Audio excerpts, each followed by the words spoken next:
एक घने जंगल के पास एक बहुत पुराना और सुनसान महल था। जैसे ही रात होती उस महल के चारों ओर अजीब सी खामोशी छा जाती। लोग कहते थे कि उस महल में एक भयानक जादूगर रहता है जिसका नाम था जादूगर गोगा। जादूगर गोगा का शरीर बहुत पतला था। वह हमेशा काले रंग का लंबा लिबास पहनता और उसके सिर पर रहती थी एक लंबी नुकीली काली टोपी। उसके हाथ में एक जादुई छड़ी रहती थी जिससे वह खतरनाक जादू किया करता था। गोगा का सबसे बड़ा अपराध ये था कि वह मासूम बच्चों को पकड़कर अपने महल के अंधेरे कमरे में कैद कर देता था। फिर वह अपनी जादुई छड़ी घुमाता और पल भर में बच्चों को खिलौनों में बदल देता। कमरा खिलौनों से भरा रहता, लेकिन किसी को ये पता नहीं होता कि हर खिलौने के अंदर एक मासूम बच्चा छिपा हुआ है। एक दिन ये भयानक बात जंगल में फैल गई। एक खबर पहुंची चीकू बंदर तक। चीकू एक समझदार और बहादुर बंदर था।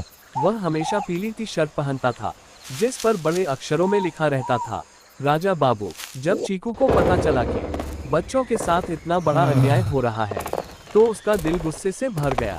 उसने मन ही मन कहा, अब बहुत हो चुका, मैं इन बच्चों को जरूर बचाऊंगा। रात के समय चीकू चुपचाप जादूगर गोगा के महल की ओर चल पड़ा। महल के अंदर घना अंधेरा था।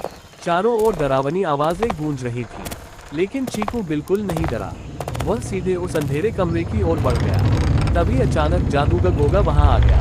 उसने जोर जोर से डरावनी हंसी हंसी और चीकू पर जादू करने लगा। लेकिन चीकू बहुत फुर्तीला था। एक ही छलांग में उसने जादूगर के हाथ से जादुई छड़ी छीन ली। अब जादूगर की ताकत खत्म हो चुकी थी। चीकू ने उस जादुई छड़ी को तोड़ दिया। तेज रोशनी फैल गई और पल भर में जादूगर गोगा धुएं में बदल गया। जैसे ही जादू टूट गया, अंधेरा कमरा रोशनी से भर गया। सारे खिलौने चमकने लगे और देखते ही देखते सभी बच्चे अपने असली रूप में वापस आ गए। बच्चों के चेहरों पर खुशी थी और आंखों में राहत के आंसू। सभी बच्चों ने चीकू को घेर लिया। चीकू मुस्कुराया और बोला, डरो मत, जब तक राजा बाबू यहाँ है कोई बुराई तुम्हारा कुछ नहीं बिगाड़ सकती। इस तरह चीकू बंदर ने अपनी समझ